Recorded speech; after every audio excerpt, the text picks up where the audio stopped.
प्रणाम, नमस्कार। बहुत स्वागत है आपका उस कार्यक्रम में जिसका नाम है हे प्रभु आनंददाता। आपकी प्रतिक्रियाएं बहुत उत्साह बढ़ा रही। बार बार मैं ये बात कहता हूँ, भेजते रहिए अपनी रिएक्शंस, अपनी प्रतिक्रियाएं, क्योंकि वो इस कार्यक्रम के स्वरूप को और विस्तारित करती हैं और ज़्यादा गागर में सागर भरने का काम करती हैं। आज हम जिस विषय पर बात कर रहे हैं वो बड़ा दिलचस्प विषय है और एक हमारे ही मित्र ने इस विषय पर हमारे विद्वान वक्ता से संवाद की बात उन्होंने कही है। उनकी दृष्टि ये है कि ज्ञान और अंतर्दृष्टि, इसके अंतर को जरा स्पष्ट किया जाए। एक ज्ञान वो होता है जो अंतर्दृष्टि से मिलता है। अंतर्दृष्टि यानी आप स्वयं को अपने भीतर बहुत गहराई तक देख पाते हैं। देख पाने का अर्थ ये है कि जो कुछ भी भीतर ऐसा है जो आपको मुक्त करके परमानंद की तरफ ले जाने से रोक रहा है, उस अंतर्दृष्टि की वजह से जो ज्ञान मिलता है, आप भीतर के उस प्रदूषण को हटा देते हैं और भीतर का ये प्रदूषण हटता है तो आप मुक्त होते हैं। और इसको नाना प्रकार से आप समझ सकते हैं या समझा सकते हैं कि अब मैं इनलाइटेंड हूँ, अब मैं इस संसार में आने के अर्थ को समझ गया हूँ, मुझे क्या करना है, मेरी दिशा दशा क्या होनी चाहिए, मुझे स्पष्ट है। और एक ज्ञान वो होता है जो संसार में हम लेते चलते हैं। पहले स्कूल में व्यवहारिक ज्ञान माता पिता से, मित्रों से, समाज से, फिर कॉलेज में, विश्वविद्यालय में, और फिर प्रोफेशनल डिग्री हासिल करते हुए, अपने अनुभवों से खट्टे मीठे सीखते हुए, ये ज्ञान हमें भौतिक रूप से तो बराबर मदद करता है कि गुरु रजिस्ट्री कराते समय हमने इसका ध्यान नहीं रखा, सीधे सीधे 2.5 लाख का फटका लगा। अब फ़ायदा इस ज्ञान का भी है, लेकिन इस ज्ञान का उधर कोई फ़ायदा है कि नहीं है ये पता नहीं, क्योंकि उस अंतर्दृष्टि से मिले ज्ञान की वजह से अगर कोई किसी ऐसे ज्ञानी को ये बताए कि गुरुजी 2.5 लाख का फटका लग गया है, समय भूमि गोपाल की, प्रभु की कृपा है भैया, आनंदित रहो, वो ज्ञानी शायद ये बोलेगा। लेकिन हमारा ज्ञान कहेगा अजीब व्यक्ति हैं, ठीक है धर्म दर्शन से ईश्वर को समझ गए हैं, लेकिन 2.5 लाख इनके लिए कुछ मायने ही नहीं रखता है। ये जो ज्ञान का एक अलग अलग ज्ञान का अंतर है कि एक शायद दुनियावी ज्ञान है और एक अंतर्दृष्टि से मिला ऐसा ज्ञान है जो हमें इन सारी चीज़ों से दूर करता है। इसीलिए एक बड़ा खूबसूरत शेर कहता है ये बात, अच्छा है दिल के साथ रहे पासबान अक्ल। अच्छा है, दिल कहा जाता है कि वो भावना से, तो दिल से ही आप ईश्वर तक जाते हैं। अच्छा है दिल के साथ रहे पासबान अक्ल, लेकिन कभी कभी इसे तन्हा भी छोड़ दे।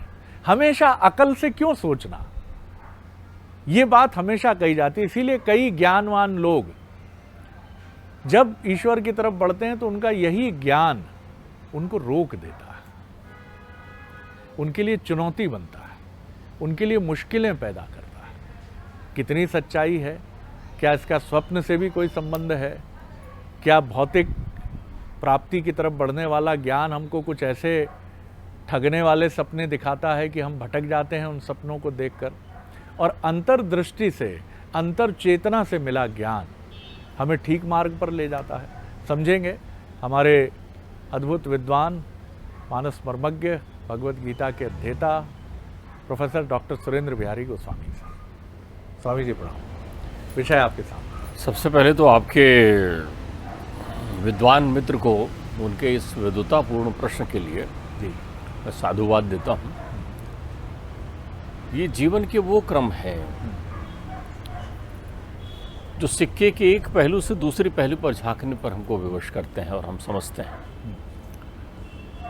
दो समानार्थी शब्द से लगने वाले शब्द हैं, एक अनुभव, एक अनुभूति। हाँ, एक शब्द है अनुभव और एक शब्द है अनुभूति। हाँ। अनुभूति आपको भूति भावन से मिला देती है। हाँ, क्या बात है, वाह। और अनुभव से आप भव पार भी हो सकते हैं। जी, जिस ज्ञान की आप बात कर रहे हैं वो जीवन में बहुत आवश्यक है। वो आवश्यक इसलिए है कि उसको आप एक श्लोक से भी समझ लें। इस श्लोक में एक बड़ी गूढ़ता के साथ उस अनुभूति को शामिल किया गया है। वो कहते हैं मनुष्य का जो भूषण है, मनुष्य में जो कुछ भी भूषण है वो उसका रूप है। सुंदर दिखना है। सुंदर दिखने के लिए क्या होगा? रूप के साथ गुण का समाहित होना आवश्यक है। यदि गुण नहीं है तो आपके रूप का कोई अर्थ नहीं है। गुण आपके रूप को स्वरूप प्रदान कर देता है। व्यक्ति में व्यक्तित्व का सृजन करता है ज्ञान। व्यक्ति में व्यक्तित्व का सृजन करता है ज्ञान। हमारे यहाँ उपनिषद में एक बड़ी सुंदर बात कही गई है। हमारे यहाँ उपनिषद में अन्नमय कोश की व्याख्या की गई है, जिसमें अन्न को ही भगवान मान लिया गया है। फिर जो है प्राणमय कोश की बात कर दी गई है, जिसमें प्राण को ही भगवान मान लिया गया है। फिर उसकी तृप्ति नहीं होती तो वो मनोमय कोश की व्याख्या करता है आयतन की, जिसमें मन को ही भगवान मान लिया गया है। तब भी तृप्ति नहीं होती तो वो चौथे बिंदु पर पहुंचता है, वहां वो विज्ञानमय कोश की व्याख्या करता है। अर्थात वहां उस एक व्यक्ति का व्यक्तित्व कब पूरा होता है? जब उसका ज्ञान विशिष्टावाद को लेकर के विज्ञान में परिवर्तित होता है। तो ज्ञान हमें विज्ञान के पथ पर पहुंचाती है और विज्ञान हमें अनुभूति की सीढ़ी में ले जाकर खड़ी कर देती है। यही वो ज्ञान है जिसके बाद आप पीछे अंदर भीतर जाने की कला सीख जाते हैं, क्योंकि इसके बिना नहीं प्राप्त कर पाते। लेकिन ज्ञान केवल विश्वविद्यालय या विद्यालय या शिक्षक से ही प्राप्त हो यह आवश्यक नहीं है। जन्म जन्मांतर की प्रवृत्ति आपकी मनोवृत्ति में स्मृतियों को तिरोहित करती है और उस उथल पुथल से आपके अंतर चिंतन में एक शंखनाद होता है और एक दिन आप जाग जाते हैं और आपको लगता है ये अनुभूति मुझे हुई है। आप उसको अलग अलग नाम देने लग जाते हैं अनुभूति। भीतर की यात्रा इतनी सहज नहीं है अंतर्दृष्टि कि आप सोचें चलो आज भीतर की यात्रा करते हैं और आप चलने लग जाएं। आप चलेंगे कब? आप तो रुकते नहीं है, तो चलेंगे कैसे? आप तो हमेशा गतिशील रहते हैं ना। जागते समय भी गतिशील रहते हैं, सोते समय भी गतिशील रहते हैं। जागने में आपकी गतिशीलता रहती, सोने में स्वप्न आपको नहीं छोड़ते जो आप बातें कह रहे हैं। अर्थात ज्ञान जो है आपके स्वप्नों को साकार करने की दिशा भी देता है, आपको विधा भी बताता है। ज्ञान बड़ा बहुमूल्य है। ज्ञान सभी व्यक्ति में होता है। ज्ञान अनुभव से प्राप्त किया जाता है। ज्ञान सत्संग से प्राप्त किया जाता है। अध्यात्म की भाषा में कहें तो ज्ञान वो है जो ब्रह्म से मिला दे। अब ब्रह्म को यहाँ भगवान मत समझ जाइए। यहाँ ब्रह्म का अर्थ हो गया जो आपको सिद्ध कर दे। गणित का सूत्र आप लगाते हैं तो जब वो सिद्ध हो जाता है, आप ज्ञान की पराकाष्ठा देखिए। एक विद्यार्थी सवाल हल कर रहा है और जैसे ही उस सवाल का उत्तर मिल जाता है, एक कॉमर्स के विद्यार्थी का बैलेंस शीट मिल जाता है, एक गणित के सूत्र वाले का सूत्र सॉल्व हो जाता है, उसका समीकरण सिद्ध हो जाता है, वैसे उसके चेहरे में मुस्कुराहट आ जाती है कि जो मैंने शुरू किया था वो मैंने समाप्त कर दिया है। तो ये बहिरंग की यात्रा बिना ज्ञान के पूर्ण नहीं होती। ज्ञान से ही सुख दुख की उत्पत्ति होती है। ज्ञान ही अपने स्वरूप में जब वृद्धि करता है तो आपको मेधावी बना देता है। आप मेधावान हो जाते हैं। अब बस मेधावान होने तक की यात्रा आपकी बहिरंग यात्रा है। फिर ज्ञान अपना स्वरूप बदलता है और जब ज्ञान अपना स्वरूप बदलता है मेधावान, तो विज्ञान के पथ पर पहुंचा देता है आपको। अब विज्ञान का पथ जो है मनदर्शी भी हो जाता है। विज्ञान मनदर्शी बना देता है आपको। तभी तो विज्ञान साइकोलॉजिकल स्टडी करता है, मनदर्शी हो जाता है। एक वैज्ञानिक आपको देखकर समझ जाएगा, एक डॉक्टर आपको देखकर समझ जाएगा। बहुत सारे लोग तो आपकी आंखों को देखकर रोग बता देंगे। बहुत सारे चमत्कारों का खंडन विखंडन भी विज्ञान कर देता है, यहाँ तक पहुँच गया। लेकिन विज्ञान से अध्यात्म की यात्रा ही अंतर्दृष्टि प्रदान करती है। तो ज्ञानी होने के लिए ये सुख दुख की अनुभूति पर्याप्त नहीं है, क्योंकि न तो आप सुख चाहते हैं न आप दुख चाहते हैं। आपको जो चाहिए वो अंतर्दृष्टि से ही मिलेगा और अंतर्दृष्टि आनंद उत्पन्न करती है। देखिए, आपके इस प्रश्न में जो गहरा तथ्य छुपा है वो आप समझिए कि आप चीज समझ लीजिए जो डॉक्टर साहब ने कही है। आप अपने जीवन आप सुख दुख की अनुभूति में उलझे हैं, लेकिन वो अंतर्दृष्टि जो इससे ऊपर ले जाए वो परम ज्ञान या जिसको कहिए वास्तविक ज्ञान है। जी देखिए, आपको सुख नहीं चाहिए, ये तो सिद्ध है, जो ज्ञान से मिल सकता है। आपको एक ज्ञानी आदमी पढ़ लिख कर नौकरी प्राप्त कर ले, गाड़ी घोड़ा बंगला इत्यादि इत्यादि, पत्नी पुत्र इत्यादि हो जाए, क्या वो उसकी यात्रा पूर्ण कर देता है? क्या नहीं करता। इसका मतलब उसे सुख नहीं चाहिए। दुख तो चाहिए ही नहीं ना। दुख तो चाहिए ही नहीं। दुख तो चाहिए ही नहीं, किसी को नहीं चाहिए। दुख के विरुद्ध ही वो ज्ञान को आधार मान रहा है। बहुत बढ़िया बात है। वो सोचता है कि ज्ञान प्राप्त होने से मेरे दुखों का अंत हो जाएगा और मैं सुखी हो जाऊंगा। यस। एक माँ बाप अपने पुत्र को इसलिए पढ़ाते हैं ना कि ज्ञानवान बन जा बेटा, नहीं तो तेरे को या फिर कोई ये रोजी रोटी की समस्या कहाँ होगी। तो दुख के विरुद्ध वो ज्ञान को खड़ा कर रहा है, क्योंकि उसने बहिरंग दृष्टि से देख लिया है कि सुख ही जीवन है। लेकिन उस यात्रा में वो उस पड़ाव पर भी पहुंचता है धीरे धीरे, अनुभव से अनुभूति के पथ पर, जहां उसे लगता है कि उसे सुख नहीं चाहिए था, उसे कुछ और चाहिए था। और जब उसे ये सोचने लगता है कि उसे सुख नहीं चाहिए था, कुछ और चाहिए है, तब उसकी दृष्टि बहिरंग से अंतरंग हो जाती है। तब वो विज्ञानमय कोश से बाहर होने लगता है। तब वो आध्यात्मिक और आत्मिक शांति चाहता है, वही शांति जिसको ढूंढते हुए विवेकानंद पहुंचे। बड़ा रुचिकर तरीके से आपने समझाया है। बड़ा, मैं यही सोच लेकिन रहा प्रश्न भी बड़ा रुचिकर पूछा बड़ा है। रुचिकर है, लेकिन बड़ा जटिल भी था। मैं ये सोच रहा था कि कैसे मैं भी ये समझ पाऊंगा, लेकिन अगर मैं अज्ञानी समझ गया हूँ तो बहुत सारे लोग जो बहुत विद्वान हैं और बहुत समझते हैं चीज़ों को, उनके लिए बड़ी आसानी होगी। मुझे थोड़ा सा ये समझाइए डॉक्टर साहब कि जब हमें ये समझ आने लगता है कि ज्ञान हमारे लिए उस खोज को नहीं ले आया जो शांति देती है, इसके लिए जो पात्रता है, ये कई लोग, हम लोग पात्रता के उस चरण में पहुंच ही नहीं पाते। देखिए, इसके दो उदाहरण हैं जी। एक उदाहरण जो गीता में वर्णित है और एक उदाहरण तुलसी ने परिभाषित किया है। दोनों समानार्थी हैं, लेकिन इस बड़े गूढ़ प्रश्न के हल करने के लिए दोनों पर आपको चिंतन करना चाहिए। गीता का एक श्लोक शायद हम कई बार उसको दोहराते हैं, लेकिन उसको जितनी बार दोहराओ, गीता एक ऐसा विषय है कि कोई आदमी कहे मैंने गीता पढ़ ली है तो वो झूठ कहेगा। गीता एक बार पढ़ने का विषय नहीं है, बहुत महत्वपूर्ण सूत्र है। गीता अनवरत पढ़ने का विषय है, क्योंकि जीवन में आप प्रतिदिन यदि आप गीता पढ़ रहे हैं तो प्रतिदिन उसके अर्थ और गूढ़ होते चले जाएंगे आपके जीवन में। भाषित से परिभाषित हो जाएगा और परिभाषित से आत्मसात करने की प्रक्रिया की ओर आप बढ़ जाएंगे। गीता वो ग्रंथ है। तो गीता का एक श्लोक देखिए कितना, मतलब वो श्लोक कैसा कॉम्प्लिकेटेड है अंग्रेजी में यदि मैं कहूँ, प्रतिलोम अर्थ स्थापित करता है, लेकिन उसकी कितनी गूढ़ता है। वो कहते हैं कि जब व्यक्ति जब सो जाते हैं, संसार के व्यक्ति, तब कौन जागृत हो जाता है? वो कहते हैं संयमी जागृत हो जाता है। जब पूरा संसार सो जाता है तब संयमी जागृत हो जाता है, और जब संयमी, संसार जब जागृत हो जाता है तो संयमी सो जाता है, और संसार जब सो जाता है तो संयमी जागृत हो जाता है। यस्याम जागृत संयमी। वो कहते हैं जो रात्रि आती सर्वभूतानाम, तो या निशा सर्वभूतानाम तस्याम जागृत संयमी। या निशा सर्वभूतानाम, जब सभी लोगों के लिए रात्रि हो जाए। अब मैंने कहा भाई रात्रि में होता क्या है? ऐसा कोई आदमी नहीं होगा संसार का जो सोने पर स्वप्न ना देखता हो। इस विज्ञान को आप समझिए, बड़ा कठिन विज्ञान उन्होंने व्यक्त किया है। फिर मैं आपको सनातन संस्कृति में इसका सूत्र बताऊंगा। आप देखिए, रात्रि में सोने में प्रत्येक व्यक्ति कभी न कभी सपना देखता ही है, और सपना जब तक वो जागता नहीं उसको यथार्थ की अनुभूति ही कराते रहता है। कई लोग तो बेचैन हो जाते हैं, साहब नींद नहीं आती, रात भर सपने ही सपने आते हैं, क्या करूं?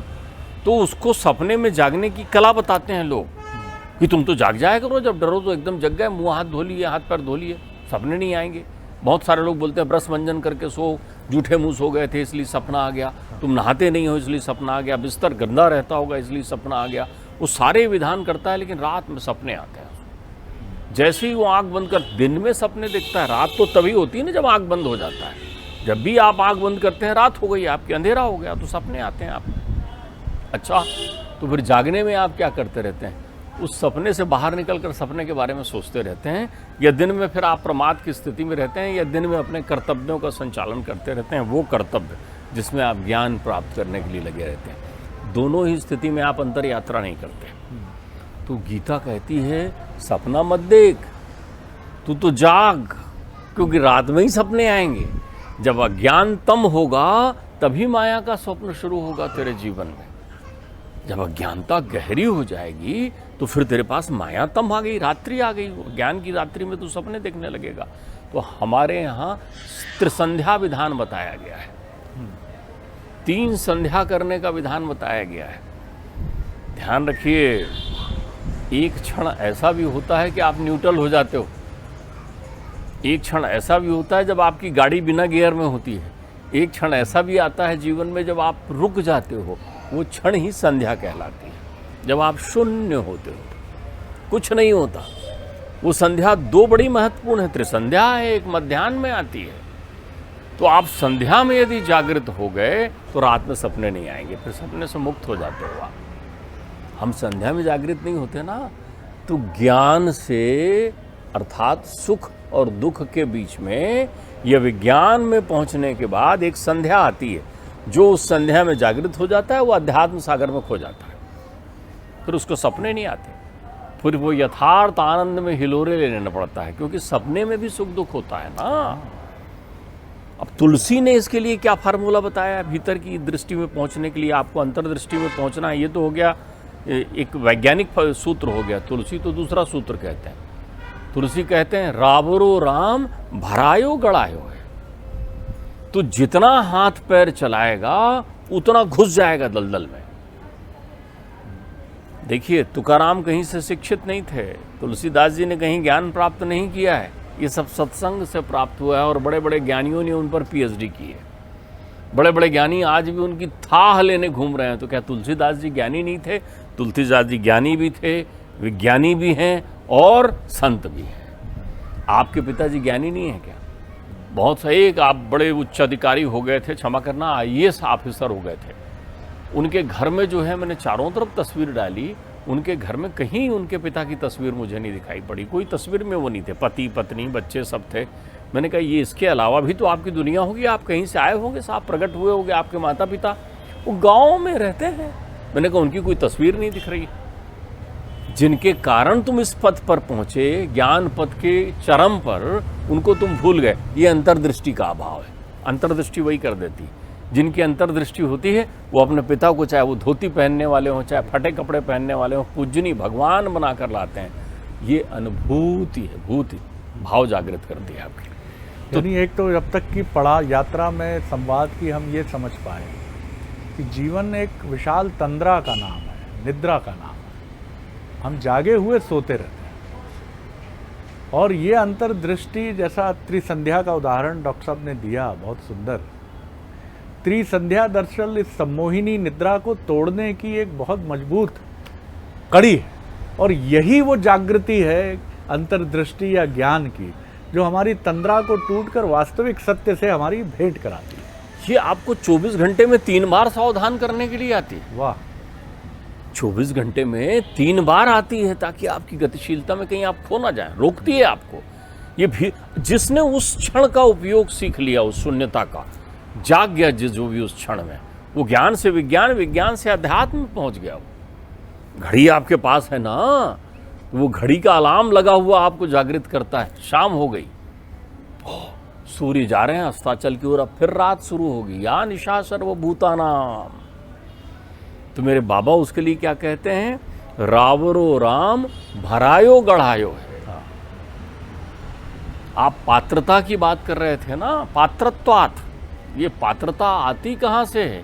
आप श्रम करते हो, ज्ञान श्रम करता है पात्र बनने के लिए, लेकिन अंतर्दृष्टि में पात्र बनने के लिए कोई श्रम नहीं करना पड़ता। जब आपकी अंतर्दृष्टि जागृत होती तो आप कहते हो पात्रता तो वही तय करता है, उसने ही प्रदान किया है। मैंने आपको कभी एक उदाहरण बताया था, एक दृष्टांत बताया था आपको मैंने कभी, कि यदि आपके घर कोई मेहमान आए हुए हैं और रात में 10 बजे आपके यहाँ दूध नहीं है, तो आप पड़ोस में मांगने जाएंगे। और जब पड़ोसी से दूध मांगने के लिए पहुँचेंगे तो आपके पास 2 विकल्प हैं, अपना पात्र दीजिए, वो दूध दे देगा, या उससे कहिए कि आप अपने पात्र में ही दूध दे दीजिए। तुलसी दूसरे विकल्प को बहुत सुंदर मानते हैं।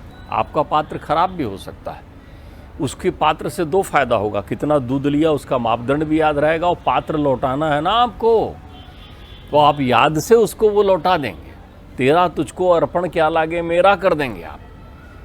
तो वो कहते हैं पात्र भी वही बनाए, पात्रता भी वो दे, भरे भी वो, गढ़े भी वो। क्या बात। तो जब ये भाव आप में आ जाते हैं तब आपका ज्ञान तिरोहित हो जाता है, और जब ज्ञान तिरोहित हो जाता है तब अंतर्दृष्टि प्रारंभ होती है, क्योंकि ज्ञान अभिमान है, ध्यान रखना आप। बिल्कुल ठीक कहा सर आपने।